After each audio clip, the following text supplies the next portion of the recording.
Assalamualaikum warahmatullahi wabarakatuh.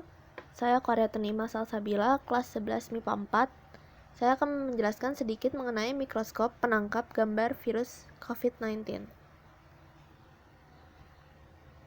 Apa sih itu mikroskop?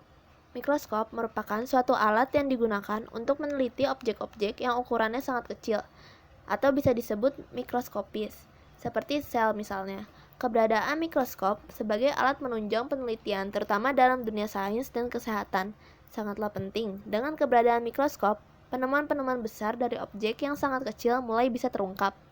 Ada beberapa jenis mikroskop, yaitu mikroskop binokuler, mikroskop cahaya, mikroskop elektron, mikroskop stereo, mikroskop digital, dan mikroskop monokuler. Tapi ada dua jenis mikroskop yang paling sering kita jumpai saat ini, yaitu mikroskop cahaya dan mikroskop elektron. Mikroskop cahaya. Kenapa disebut demikian? Karena penggunaan mikroskop menggunakan cahaya sebagai sumber penerangan utama dalam mengamati objek. Mikroskop cahaya pertama kali ditemukan oleh Zacharias Janssen pada tahun 1595. Setelah itu, mikroskop mengalami banyak perbaikan, seperti yang dilakukan Anthony van Leeuwenhoek serta Robert Hooke. Saat ini, mikroskop cahaya sudah benar-benar termodifikasi menjadi lebih baik, dengan efektivitas lebih tinggi. Mikroskop jenis ini paling sering kita temukan di laboratorium sekolah maupun di laboratorium rumah sakit.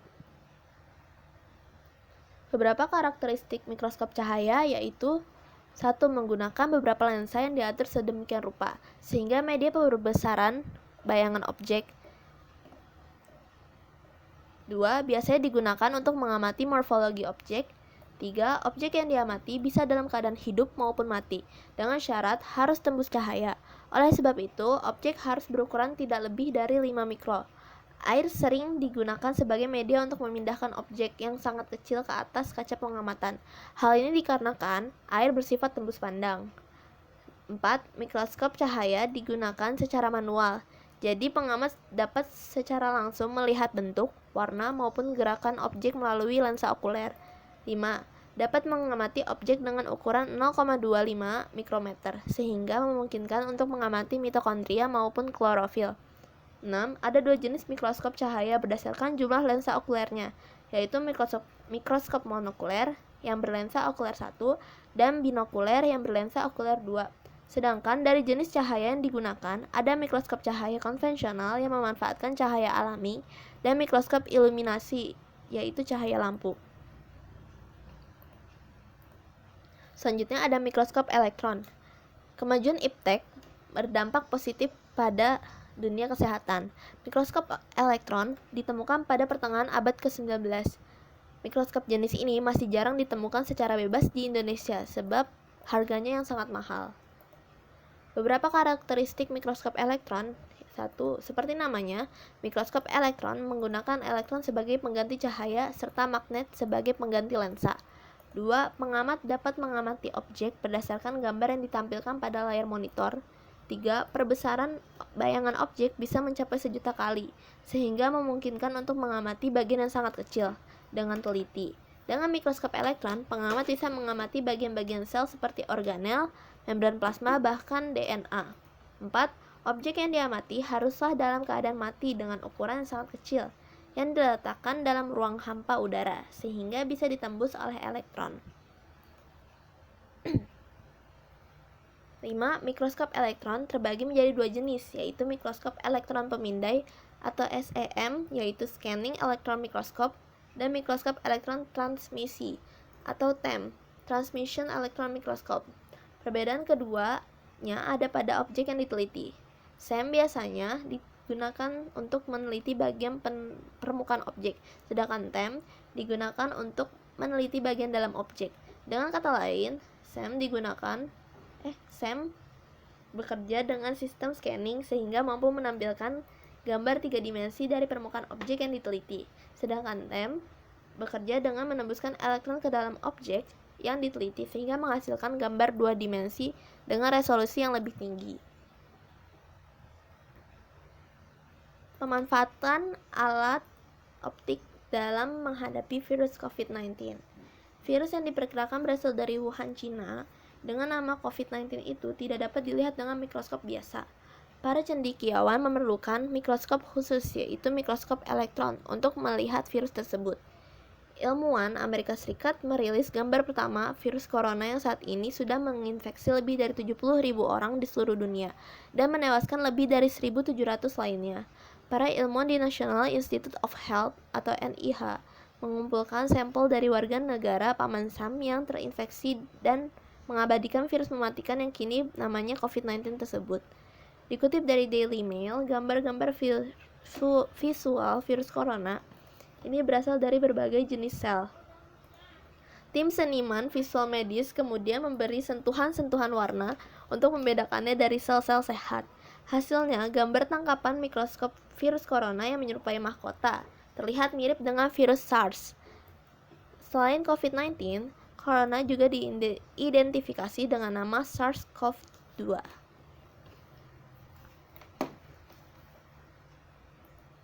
Gambar virus COVID-19 yang diambil menggunakan mikroskop elektron. Bisa dilihat di sini. Yang pertama ada gambar visual virus corona yang diambil dengan mikroskop elektron.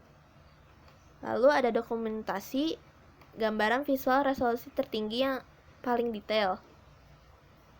Lalu ada dokumentasi yang menunjukkan cangkang protein coronavirus atau kapur biru.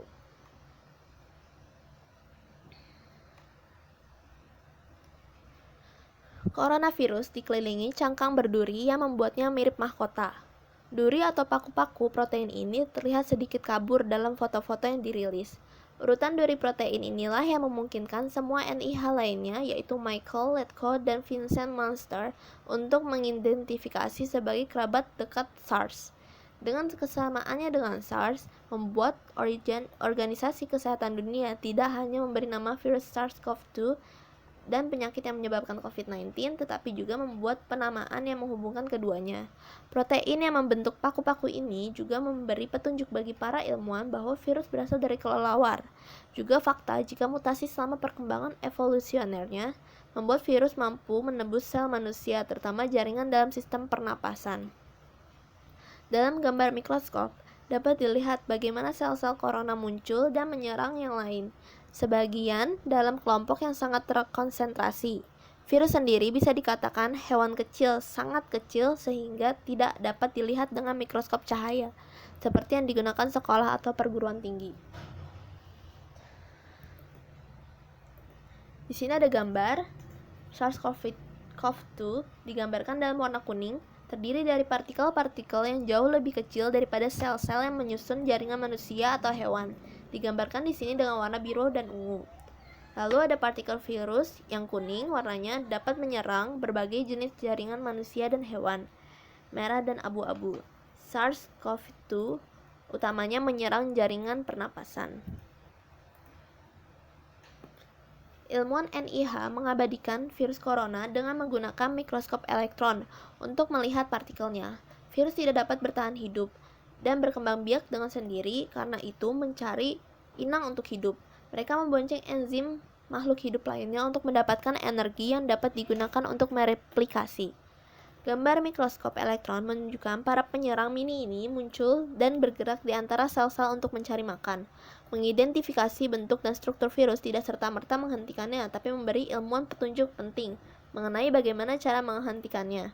Dalam tes yang dilakukan, para ilmuwan melaporkan obat yang sama tampak bekerja melawan MERS atau virus corona lainnya, baik itu mengobati atau mencegah. Ini memungkinkan karena memiliki paku protein serupa seperti yang dapat diidentifikasi pada foto-foto yang baru dirilis. Jadi di sini dapat disimpulkan bahwa mikroskop memiliki peran untuk menangkap gambar virus sehingga dapat membantu penelitian para ilmuwan agar mendapat jalan keluar untuk menanggulangi virus COVID-19 yang sedang mewabah saat ini. Sekian presentasi dari saya, kurang lebihnya mohon maaf. Assalamualaikum warahmatullahi wabarakatuh.